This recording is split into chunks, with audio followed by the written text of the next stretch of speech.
नमस्कार, मैं हूं आशीष चित्रांशी और आप देख रहे हैं द न्यूज लॉन्चर। युद्ध के 24 दिन बीत चुके।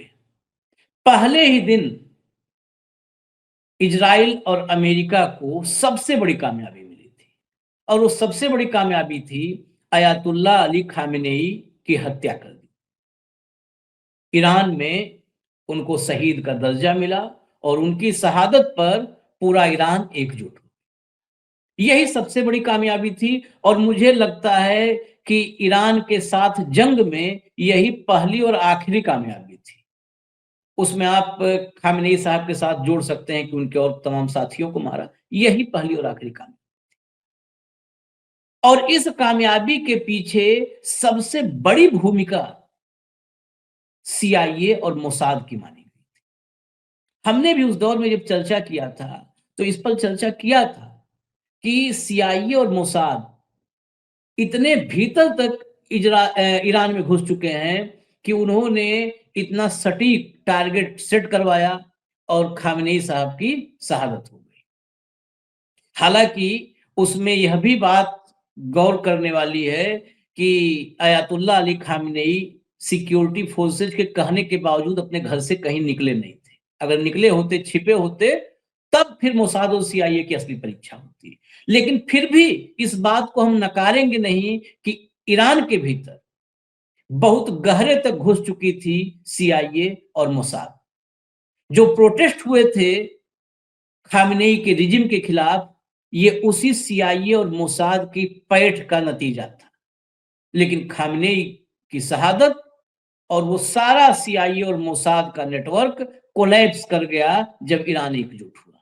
खैर, वो चैप्टर अलग है। उसके आगे की कहानी, जो सीआईए और मोसाद कहा जाता है कि मोसाद दुनिया में ऐसी खुफिया एजेंसी जिससे कोई बच ही नहीं सकता, एलियन पकड़ के ले आओ, ऐसे ही बड़ी बड़ी बातें की जाती हैं। वो मोसाद और सीआईए दोनों ईरान के सामने घुटने हैं। ईरान ने दोनों को चकमा दिया है और मुज्तबा खामेनेई को ढूंढने में इनके पसीने छूट रहे हैं। और ढूंढना क्यों है? ढूंढना इसलिए है कि युद्ध में जितना अब ब्लाइंड, बेसिकली इजराइल और अमेरिका दोनों ब्लाइंड है इस युद्ध में। ईरान में निर्णय कौन ले रहा है? पूरे के पूरे वॉर का जो है कमांड किसके हाथ में? कौन है जो रणनीति बना रहा है? कौन है आदेश जारी कर रहा है? ये सब युद्ध काल में अगर न पता हो दुश्मन को, तो आप समझिए दुश्मन ब्लाइंड हो गया है, अंधा हो गया है। और अंधा क्या करेगा? वो हाथ पांव मारेगा ऐसे अंधेरे में। वही हाल आप ट्रंप का देख रहे होंगे, जब मीडिया के सामने आता है तो उल जलूल बकते हुए। मुस्तफा खामनेई को अब तक 15 दिन गुजर चुके हैं उनके नाम का ऐलान जब सुप्रीम लीडर के रूप में हुआ था। अब तक कहीं से रत्ती भर सुराग नहीं मिला है सीआईए को और न मोसाद को। लेकिन ये एक पार्ट है। मैं आज इसमें जो चर्चा करने की कोशिश करूंगा समझने की, वो रूस, चीन और ईरान, इन तीनों का जो ज्वाइंट एक खुफिया नेटवर्क है, या यह भी जो सेंधमारी कर रहे हैं, उस पर भी चर्चा जाएगी। एक दौर में रूस के केजीबी की चर्चा बहुत हुआ करती थी जब खुफिया जो है एजेंसियों की बात होती थी। क्या अब ये ट्रायंगल, ये त्रिकोण भी खुफिया मोर्चे पर अलर्ट है और बड़ा काम कर रहा है? क्योंकि ईयू में, यूरोपियन यूनियन में, जो कि अमेरिका का बड़ा साझेदार है और सबसे करीबी है, घूम फिर के साथ में आते ही हैं किसी भी कंडीशन में। ईयू में फूट पड़ गई है और ईयू में फूट इस लेवल तक पड़ी है कि ईयू अपने ही एक साथी देश को, जो महत्वपूर्ण मीटिंग होती है, उसके बाहर कर दे रहा है। वहां पर अंदर बैठा नहीं रहा है कि ये लीक करके खबरें रूस को बताएगा। अपना ही साथी देश और बहुत महत्वपूर्ण देश हंगरी, बुडापेस्ट, अब बड़ी मीटिंग से बाहर कर दिया जा रहा है। उसको इनवाइट नहीं करते, अकेले मीटिंग कर लो, बुडापेस्ट से खबर रूस को लीक हो जाएगी। तो कंप्लीट जो ये वेस्टर्न जाल और जंजाल है अमेरिका का, ये क्या जाल जंजाल टूट रहा है? सीआईए और मोसाद कमजोर पड़ रहे हैं। भाव को जोड़िए, ये कॉम्प्लिकेटेड मसला है तो थोड़ा कॉम्प्लिकेटेड इंट्रो भी हो गया लंबा। स्वागत है बाबू। लाइए हेडलाइन लाइए।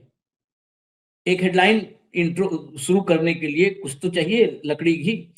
मुज्तबा खामनेई कहाँ है? सीआईए मोसाद परेशान, अभी तक कोई सुराग नहीं। जरा भीतर चलिए खबर के, लाइए भीतर की खबर लाइए। ईरान के नए supreme leader Ayatollah Mojtaba Khamenei के सार्वजनिक रूप से नजर न आने से वैश्विक खुफिया एजेंसियों में हलचल मची हुई है। अमेरिकी खुफिया एजेंसी सीआईए और इजरायली खुफिया एजेंसी मोसाद सहित अन्य अंतर्राष्ट्रीय खुफिया संगठन उनके ठिकाने और स्वास्थ्य की स्थिति का पता लगाने के लिए लगातार निगरानी कर रहे हैं। यह खबर ऐसे समय में आई है जब ईरान अमेरिका और इजराइल द्वारा थोपे गए युद्ध में गंभीर चुनौतियों का सामना कर रहा है। आगे बढ़िए। मुस्तफा खामनेई को 9 मार्च 2026 को ईरान की एक्सपर्ट्स असेंबली ने सुप्रीम लीडर नियुक्त किया था। यह नियुक्ति उनके पिता अयातुल्ला अली खामनेई की युद्ध की शुरुआत में हत्या के बाद हुई थी, यानी 15 दिन हो चुके। अब नियुक्ति के बाद से मुस्तफा एक भी बार सार्वजनिक रूप से नजर नहीं आए हैं, न ही कोई वीडियो संदेश जारी किया है। इस अनुपस्थिति ने उनके स्वास्थ्य, सुरक्षा और वास्तविक सत्ता संचालन पर सवाल खड़े कर दिए हैं।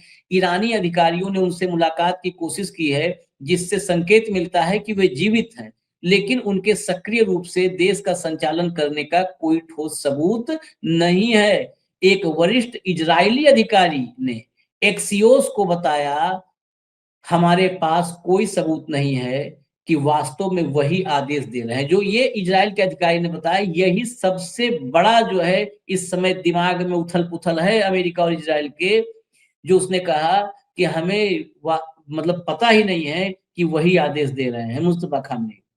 मुस्तफा ने ईद अल फितर और नवरोज के अवसर पर एक वीडियो के बजाय लिखित संदेश जारी किया, जिसे ईरानी राज्य टेलीविजन पर पढ़ा गया। इस संदेश में उन्होंने अमेरिका और इजराइल हमलों को खारिज करते हुए कहा, यह युद्ध इस भ्रम के साथ हुआ कि यदि व्यवस्था के प्रमुख और कई प्रभावशाली सैन्य व्यक्तियों को शहीद कर दिया जाए तो लोगों में डर और निराशा पैदा हो जाएगी और इस तरह ईरान पर कब्जा करने और उसे तोड़ने का सपना साकार हो जाएगा। उन्होंने आगे कहा कि पिछले 1 साल में हमारे लोगों ने 3 सैन्य और सुरक्षा युद्धों का सामना किया है। उन्होंने दावा किया कि जून में पहले युद्ध में दुश्मन ने सोचा था कि लोग इस्लामी व्यवस्था को उखाड़ फेंकेंगे, लेकिन लोगों की सतर्कता और इस्लामी लड़ाकों की बहादुरी से दुश्मन में हताशा के संकेत दिखे। यानी उन सभी बातों की चर्चा कर दी थी जो युद्ध में उनके योद्धाओं के लिए ऊर्जा के रूप में चाहिए था। ये लिखित संदेश था, लेकिन लिखित संदेश के से तो आप जो है पता कर नहीं सकते कि कहाँ पर हैं। और खासकर अगर हमारे मोदी जी जैसा कोई लिखता हो कि कागज और कलम में कोई संपर्क न हो, ऊपर ऊपर लिख दें, तब कहाँ से पता चलना है।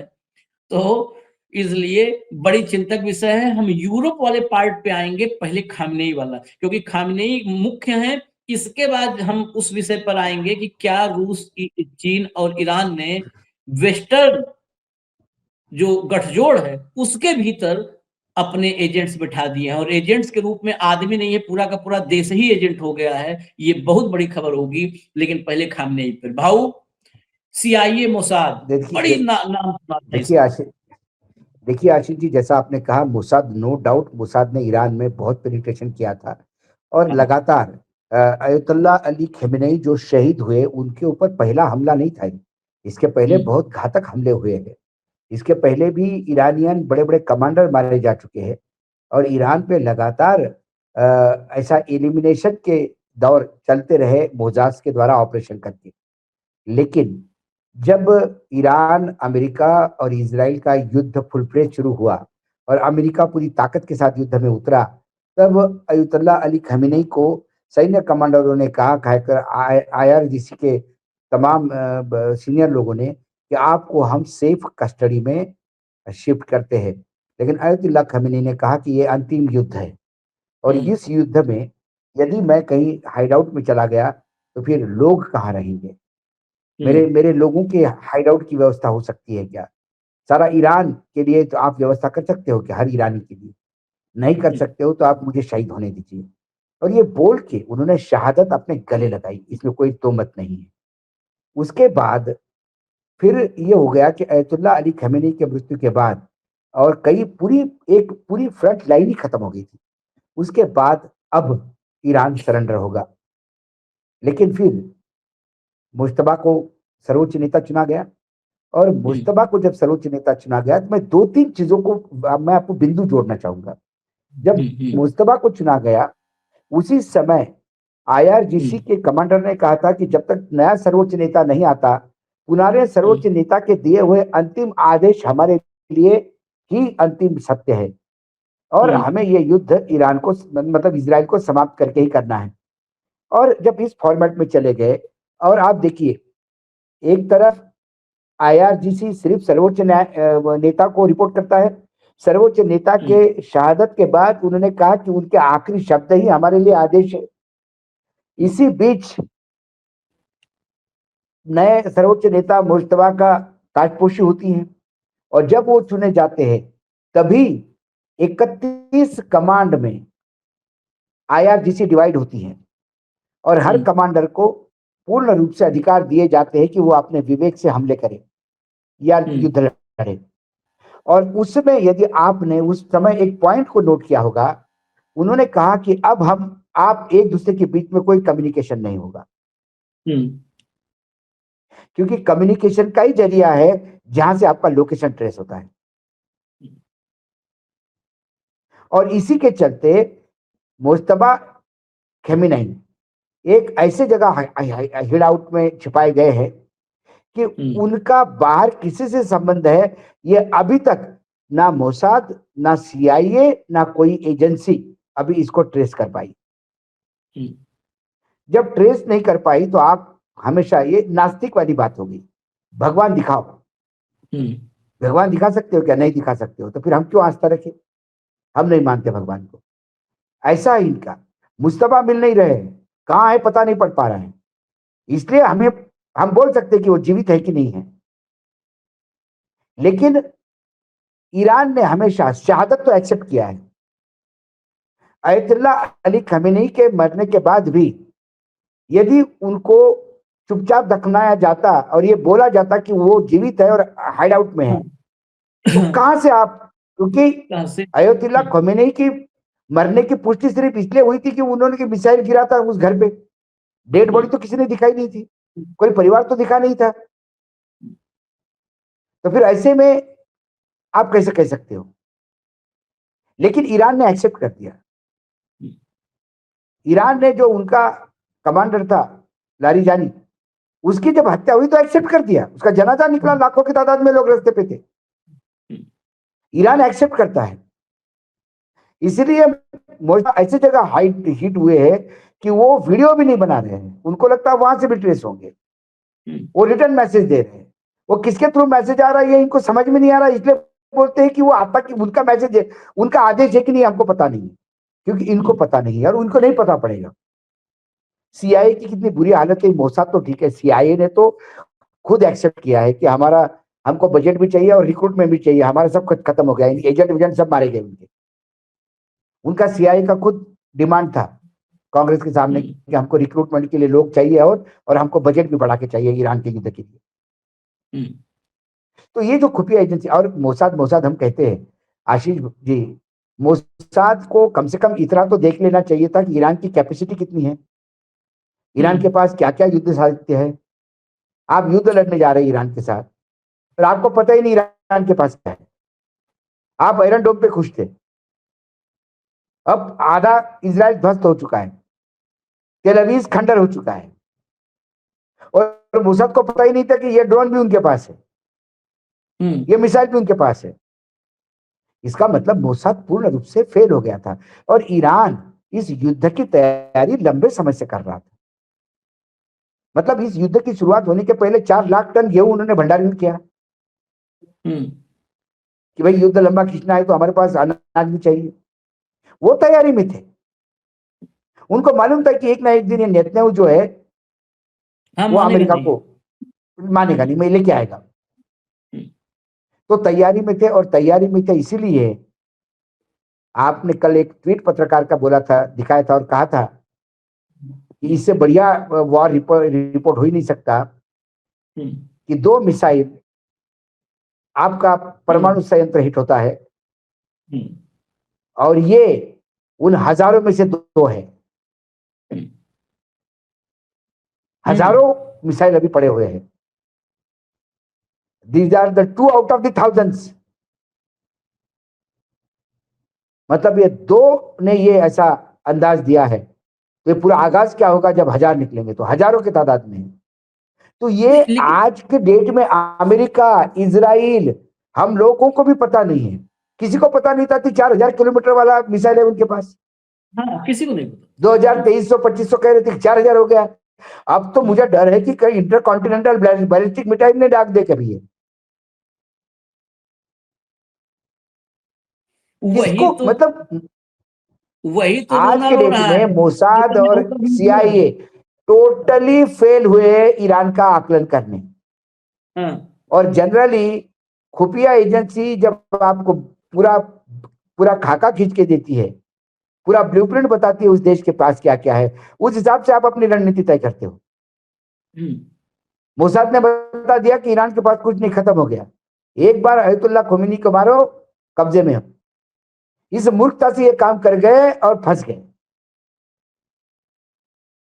मुझे तो लगता है कि जो शहीद हुए खेमेनी साहब, उन्होंने ये ट्रैप ही रखा था इनके लिए। वो जानते थे कि मेरे शहादत के बाद इस उम्र में, उम्र तो उनकी हो गई थी, इस उम्र में और कितना जीऊंगा, शहादत देके ऐसा एक बूस्टर डोज दिया उन्होंने IRGC को कि उस बूस्टर डोज से अब ये संभला पूरा विश्व परेशान है। लेकिन मैं एक चीज बस खामेनेई, फिर हम चलेंगे यूरोप वाले मसले पर, वो ज्वाइंट है सब। ये मतलब वॉरफेयर में इसका असर कितना पड़ सकता है इस युद्ध पे, और कितना पड़ रहा होगा? आखिर CIA मोसाद क्यों परेशान है? सेनापति, commander in chief, supreme leader he commander in chief है। कमांडर इन चीफ के बारे में कोई इंफॉर्मेशन नहीं है। अगर कमांडर इन चीफ के बारे में कोई इंफॉर्मेशन ना हो, ब्लैंक हो, तो फिर कितना ये जो भी मतलब एक अलग अलग वॉरफेयर में ये नया हमको देखने को मिल रहा है कि जहां पर कमांडर इन चीफ अदृश्य है, और अदृश्य कमांडर इन चीफ से लड़ना बहुत मुश्किल मुझे लगता है। इसीलिए CIA और मोसाद परेशान है। भाई CIA और मोसाद देखो, कोई अदृश्य नहीं है आशीष, वो अदृश्य नहीं है, वो उनके कमांडरों के दृष्टि में है, वो आदेश भी दे रहे हैं। CIA और मोसाद को दृष्टि नहीं है। इनको नहीं दिख रहा है, इसलिए परेशान है। इसका मतलब ईरानियन एजेंसियां ज्यादा स्ट्रांग है। ईरान ने मोसाद के एजेंट समझ लिए कौन है, इसलिए बीच बीच में ये खबरें उड़ाई जाती है। ये एक वॉर प्लान होता है, खबरें उड़ा दो, ओ मुस्तफा बहुत बुरी तरह से घायल हो गए, रशिया भी इलाज ले रहे हैं, अब मुस्तफा नहीं आएंगे, मुस्तफा खत्म हो गए, मुस्तफा ही दे रहे आदेश की पता नहीं कि मुस्तफा तभी निपट गए। अरे ईरान ने अपने हर शहादत को सेलिब्रेट किया है, तो मुस्तफा के भी करते हैं। मुस्तफा शहीद नहीं हुए तो नहीं हुए, क्यों छुपाएंगे? और नया सर्वोच्च नेता आएगा उनके पास, कमी थोड़ी है। सवाल यह है कि आपको समझ में नहीं आ रहा है, आपको समझ में नहीं आ रहा, इसलिए आप अपनी खबरें, ये टेस्टिंग पॉइंट होता है, रशिया में गया बोल दो, मर गया बोल दो, फिर एक आध दिन आएगा तो पता पड़ जाएगा अच्छा यहां है। वो इन सब चालों को अच्छी तरह से जानते हैं। उन्होंने कुछ फोटोग्राफ रिलीज किए ईद के दिन और जो पारसी न्यू ईयर नवरोज था उस दिन, और एक रिटर्न स्टेटमेंट दिया है, क्योंकि उनको लगता है कि वीडियो रिकॉर्ड करने में भी कहीं कैमरा ऑन हो जाए या मोबाइल भी ऑन हो जाए तो ट्रैक नहीं हो जाए। टेक्नोलॉजी बहुत है ना कि वो वीडियो को भी ट्रैक करके कुछ ट्रैक हो जाता, तो इसलिए कोई ट्रैकिंग नहीं, बिल्कुल स्टोन एज में चले गए वो। Communication only by hand, only by return. और जिस दिन ये युद्ध खत्म होगा उस दिन पूरा ईरान अपने सर्वोच्च नेता को कैसा धन्यवाद देगा और वो कैसा धन्यवाद लेगा, इसके विजुअल्स पूरा विश्व देखेगा। मैं आगे जरा चलूं, क्योंकि अब थोड़ा यूरोप की तरफ चलें। ये ओवरऑल देखना है, यूरोप और अमेरिका को हम हो टकराव थोड़ा बहुत, ठीक है, फ्रांस और यूके बहुत साथ नहीं आ रहे, लेकिन यूके ने भी अपनी परमाणु पनडुब्बी भेजी दी है, सबसे खतरनाक जो उसकी पनडुब्बी है। तो ये देश सब हैं, सब एक ही थाली चट्टे बट्टे, ये सब एक थाली चट्टे हाँ बट्टे हाँ चंगू मंगू, इनको अलग नहीं रखा जा सकता है। जरा एक क्लेस रिपोर्ट की का ट्वीट लाइए पहले स्क्रीन पर।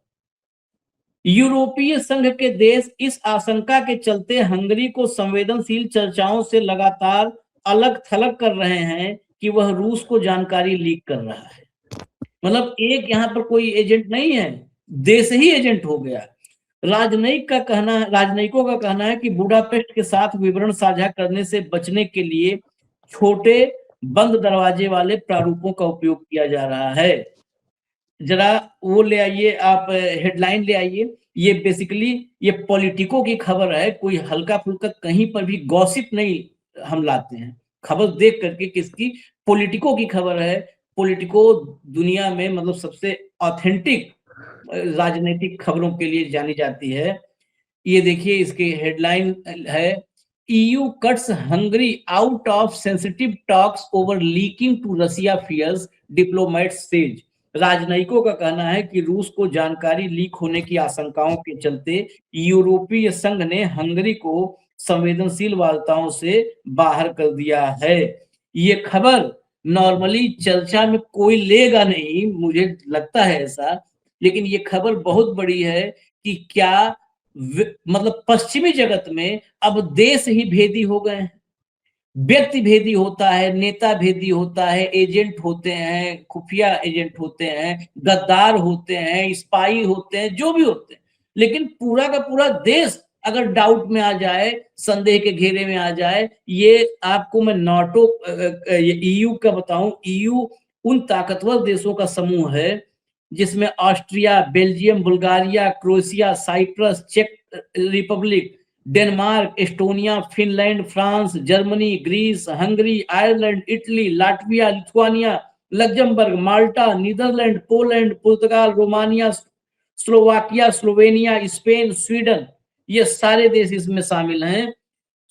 सिर्फ ब्रिटेन इससे, जो ब्रेग्जिट हुआ था, ब्रिटेन इससे केवल बाहर हुआ, पहले ईयू में था लेकिन वो बाहर चला गया, निकल गया इससे। ईयू 450 मिलियन पीपुल्स, मतलब लोगों हाँ, का ये अड्डा भी है, मतलब अपना एक ठिकाना बहुत है, स्ट्रांग बहुत बड़ा ऑर्गेनाइजेशन जनसंख्या। है। पहली बार किसी ने अमेरिकन डॉलर के सामने यूरो को खड़ा किया, वो यूरोपियन हाँ यूनियन है। हाँ लेकिन हंगेरी के और रशिया के रिश्ते कोई छुपे हुए नहीं हैं। उनकी दोस्ती के चलते हंगेरी को ही उन्होंने कर दिया। अब आशीष, मैं आपको कल थोड़ा सा पिछले कल के खबर पे लेके चलता हूँ। कल एक खबर आई थी कि पाकिस्तान में एक राजनीतिक ने ये कहा कि यदि हम्म अमेरिका और ईरान हम पे हमला करेंगे, इजराइल और अमेरिका हम पे हमला करेंगे, तो हम भारत पे हमला करेंगे। हम्म हम्म भाई, भारत का क्या लेना देना? हम्म हम्म भारत पे हमला हम्म इसलिए कर रहे हैं कि अब विश्व के सारे देश, इंक्लूडिंग पाकिस्तान, भारत को अमेरिका और इजराइल के गोद में माना जा रहा है। हम्म हम्म नहीं तो उन्होंने कहा कि भाई ये भारत जो है वो अमेरिका और इजराइल के साथ है। अब हम ब्रांडेड हो गए हैं। वैसा ही हंगेरी ब्रांडेड हो गया है रशिया के साथ। तो यूरोपियन यूनियन में इस युद्ध को लेके, ईरान, इराक, इजराइल, इसी युद्ध को लेके चर्चाएं हो रही ना, और इसी चर्चा से उसको बाहर रखा जा रहा है। नहीं तो यूरोपियन यूनियन बेसिकली ये वॉर से ज्यादा, यूरोपियन यूनियन ये ट्रेड ऑर्गेनाइजेशन है बेसिकली। लेकिन अब वॉर और ये ट्रेड जुड़ गया ना, होर्मुज की अब वजह से। जुड़ गया। हाँ, हार्मोज हाँ की वजह से वॉर और ट्रेड जुड़ गया, और इसके हाँ चलते अब उनको ये एहसास होने लगा है कि भाई हंगेरी की दोस्ती खतरनाक है। तो क्या एक अकेला हंगेरी नहीं है, कई ऐसे ब्लॉक है यूरोपियन यूनियन में, कई देश है जो पुराने कोल्ड वॉर के समय रशिया के साथ थे। तो क्या उनको भी, तो क्या यूरोपियन यूनियन टूटने के कगार पे है? मैं सिर्फ हंगेरी का अकेला निकलना नहीं बोलता, मैं हम्म पोलैंड वो भी पार्ट है। वो भी कोल्ड वॉर में रशिया के साथ था। तो कुल मिलाकर क्या फिर से इस युद्ध ने यहां तक स्थिति ला दी कि अब यूरोपियन यूनियन भी टूट के कागार पे है क्या? ये मुझे दिखाई देता है, और ये बहुत बड़ी खबर है। हंगेरी को बाहर रखना ये बहुत बड़ी खबर है। इनडायरेक्टली हंगेरी को यूरोपियन यूनियन से बाहर कर दिया है, ऐसा माने तो कोई बड़ी बात नहीं। और एक इसमें होता है यूक्रेन टेक्निकली आप हो, लेकिन आपको बुलाया ही नहीं जाए, हम्म तो क्या एक नया यूक्रेन रशिया वार पोलराइजेशन जन्म में लेगा? ध्यान में रखना भाव, यूक्रेन रशिया वार, हाँ, क्योंकि ईयू ही युद्ध के रुकिए रशिया, पीछे है, यूक्रेन के पीछे खड़ा है। भाई यूक्रेन और रशिया का झगड़ा ही यूरोपियन यूनियन की वजह से। हाँ यूरोपियन हाँ यूनियन ने उनको मेंबरशिप ऑफर की और उसने एक्सेप्ट कर दी। उस मेंबरशिप के चलते ये युद्ध हुआ कि रशिया नहीं चाहता कि यूरोपियन यूनियन का कोई उनके गले पे आके बैठ जाए। ईयू और नाटो। हाँ, तो क्या यूरोपियन यूनियन टूट के कागार पे है? और ये रशिया, ये यदि ये ईरान इजराइल अमेरिका का युद्ध लंबा चला तो आपको नाटो में स्प्लिट दिखेगी, आपको यूरोपियन यूनियन में भी स्प्लिट दिखेगी। फिर से जियो पॉलिटिकल पोलराइजेशन एक नए तरीके से बनते हुए दिखेगा आपको पूरे विश्व का। हम अमेरिका के साथ है लेकिन युद्ध के साथ नहीं, हम अमेरिका के साथ है और युद्ध के साथ है। हम अमेरिका के साथ है, युद्ध के साथ नहीं है, लेकिन रशिया के साथ नहीं है। हम अमेरिका के साथ नहीं है, हम युद्ध के साथ है, लेकिन हम रशिया के साथ है। ऐसे कई आपको विसंगतियां मिलेगी अलग अलग देशों के बिहेवियर में। इन विसंगतियों के बीच ट्रेड इंटेलिजेंस फेल्योर भी है वेस्टर्न देखिए, वर्ल्ड का। इस युद्ध में अमेरिका और इजराइल दोनों मल्टी ऑर्गन फेलियर होता है ना, पूरा आदमी मर जाता है उसमें, ऐसा ये मल्टी लेवल फेलियर दिखाई दिया इनका। इनका युद्ध, इनका रणनीति, सामरिक रणनीति इनके पास नहीं है, ना ये उसका सोच है, ये दिखाई दिया। इनका इंटेलिजेंस 100% फेलियर है, ये दिखाई दिया। इनका मैनेजमेंट 100%, फाइनेंस मैनेजमेंट 100% फेलियर है, ये दिखाई दिया। इनका तथाकथित एयर डिफेंस सिस्टम ये कितना थर्ड रेट है, ये दिखाई दिया। इनके सबसे बड़े जिस जहाज पे इतराते थे वो एक ड्रोन से मार के वापस भेज दिया गया, वो फेल हो गया। इनका F-35 Lord of the sky, hero of the भिखारी ऑफ द स्काई हो गया। कई जगह फेलियर दिखे। इजराइल का आयरन डोम, पूरे विश्व में आयरन डोम चलता था। आयरन डोम बिल्कुल वो ऐसा हो गया कि वहां डोम महाराज की रोज लाशें चलानी पड़ रही है, डोम महाराज को वहां पे इजराइल में। इजराइल असहाय स्थिति में है, जहां पे आता हुआ ड्रोन और हिट करता हुआ ड्रोन सिर्फ देख पा रहे हैं कि वो आ रहा है मार रहा है। आपने देखे कई वीडियोस, आपने देखा है आशीष, उसमें लोग चिल्ला रहे वो कमिंग गो दैट ड्रोन,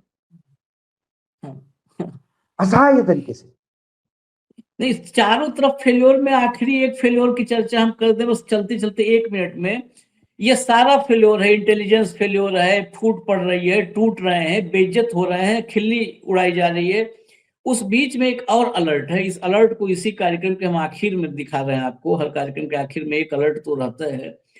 जरा हेडलाइन लाइए। कोई देश इस संकट से नहीं बचेगा, स्ट्रेट ऑफ होर्मुज बंद होने पर बोले दुनिया के एनर्जी चीफ। ये बयान किसका है? ये दुनिया के एनर्जी चीफ का बयान है कि कोई देश इस संकट से नहीं बचेगा। जरा भीतर की खबर लाइए, भीतर की खबर लाइए। ये देखिए आप, यहां पर एक जो है कॉन्फ्रेंस था ऑस्ट्रेलिया में, नेशनल प्रेस क्लब में। वहां पर आईईए मतलब अंतरराष्ट्रीय ऊर्जा एजेंसी, इसके चीफ हैं फातिह बिरोल ने कहा, मौजूदा हालात को देखते हुए यह संकट अब पूर्व में 2 बार पैदा हुए तेल संकटों का मिला जुला रूप बन गया है। बिरोल ने आगे कहा, आज वैश्विक अर्थव्यवस्था एक बहुत बड़े खतरे का सामना कर रही है और मुझे पूरी उम्मीद है कि इस मुद्दे का जल्द से जल्द समाधान होगा। अगर यह संकट इसी दिशा में आगे बढ़ता रहा तो कोई भी देश इसके प्रभाव से नहीं बच पाएगा। ये लाइन बिल्कुल नोट कर लीजिए, युद्ध का 24वां दिन है, नोट कर लीजिए। और ये दुनिया का ऊर्जा चीफ बोल रहा है, जहां पर कंप्लीट रिपोर्ट होती है पूरे दुनिया भर में, अलग अलग देशों में क्या हालात हैं, कितना स्टॉक है, क्या है, सारा कुछ। इसके प्रभाव से कोई देश नहीं बच पाएगा, इसलिए अब वैश्विक स्तर पर प्रयासों की जरूरत है। बस यही एक पन्ना बहुत है इसको समझने के लिए, कि जब ये आईईए का चीफ कह रहा है कि दुनिया का कोई देश नहीं बचेगा, तो फिर विश्व किस मुकाम पर खड़ा है, किस दहलीज पर खड़ा है, संकट के, संकट नहीं मैं महासंकट के दहलीज पर। मैं एक इकोनॉमी का स्टूडेंट होने के नाते मैं इतना डरते हुए एक भविष्यवाणी कर रहा हूँ आशीष।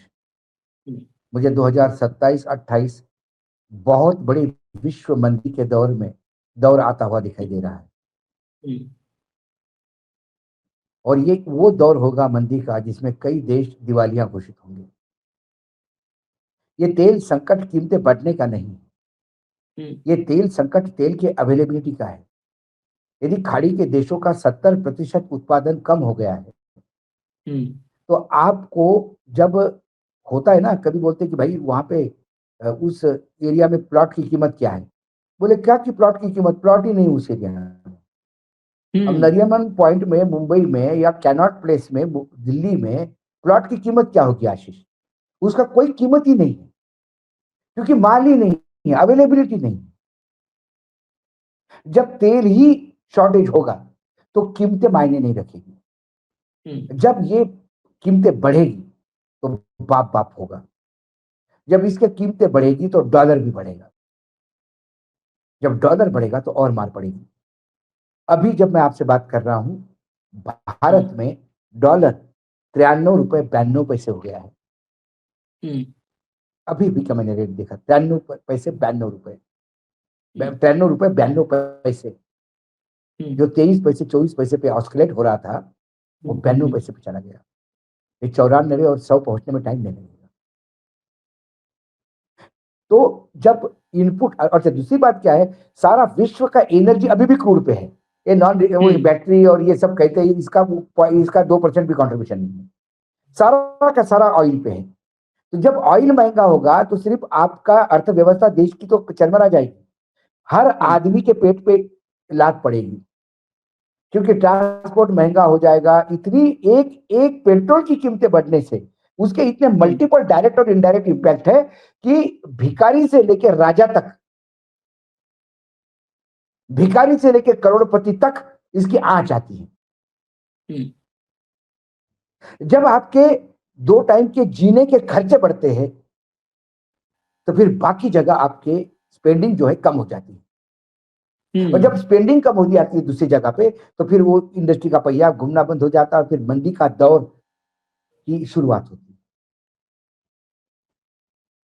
यदि कल सब्जियां महंगी हो गई, पेट्रोल महंगा हो गया, घूमना मतलब आना जाना ऑफिस का महंगा हो गया, इलेक्ट्रिसिटी महंगी हो गई, ये सारा महंगा हो गया, तो फिर मेरे पास जितनी तनख्वाह है उसमें मुझे बड़े मुश्किल से मैं घर चला पाऊंगा। फिर मैं घड़ी नहीं खरीद पाऊंगा, मैं फ्रिज नहीं खरीद पाऊंगा, टीवी नहीं खरीद पाऊंगा, गाड़ी घोड़े तो और छोड़ दीजिए। मिक्सी टूट गई तो बोलूंगा यार कूट लेना, हाथ से कूट लो, मिक्सी अभी नहीं खरीद सकते, पैसा नहीं। कोई नहीं, अभी बंगाल का, तमिलनाडु का सब चुनाव जीतना जरूरी है, वो जीत लेंगे तो कोई बात नहीं, मंदी वगैरह सब झेल लेंगे। मोदी हैं तो सब मुमकिन है हमारे देश में। क्योंकि मैं ये आखिरी खबर इसलिए दिखाया था, आखिरी खबर इसलिए दिखाया मैंने, क्योंकि कई बार अभी भी इन हालातों में भी लोग कह रहे हैं कि अरे भारत को कोई फर्क नहीं है। ये दुनिया का एनर्जी चीफ बोल रहा है कि पूरी दुनिया में कोई नहीं बचेगा, कोई देश इस समय बचेगा। कैसे नहीं भारत को फर्क पड़ रहा है? कैसे नहीं? एयर के टिकट बढ़ गए हैं, पेट्रोल की कीमतें बढ़ गई है, प्रीमियम पेट्रोल बढ़ गया है, इंडस्ट्रियल ऑयल बढ़ गया है, गैस बढ़ गया है, इंडस्ट्रियल गैस की कीमतें बढ़ा दी है। कैसी कीमत नहीं है? जिनको फर्क नहीं पड़ रहा है, नंबर 2 के पैसे कूद रहे हैं उनके पास। भ्रष्टाचारियों को फर्क नहीं पड़ रहा है। वही जो खून पसीने की कमाई करते हैं उसको पूछो, मेरे किसानों को पूछो, 30% दवाई जो छिड़की जाती है उस पर ऊपर कीमतें बढ़ी है। चले, चोरों को फर्क फर्क नहीं नहीं पड़ पड़ता। रहा है, बाकी और सबको चोरों को जिनका भारत अंधभक्तों जिनका भारत सिर्फ साहब का गॉगल, साहब का पेन और 16 लाख के सूट पे देखता है, उसको भारत नहीं पड़ता। मेरा भारत चलिए गरीबों का, मेरा भारत किसानों का भारत है, उसको फर्क पड़ता है आशीष, और पड़ रहा है बुरी तरह इजाजत से। दीजिए, फर्क फर्क पड़ेगा, और इस फर्क को अगर जितना फर्क पड़ेगा वो एक्यूरेट हम आप तक पहुंचाएंगे भी। अभी इजाजत दीजिए हमें। धन्यवाद भाऊ, बहुत बहुत धन्यवाद। नमस्कार। नमस्कार।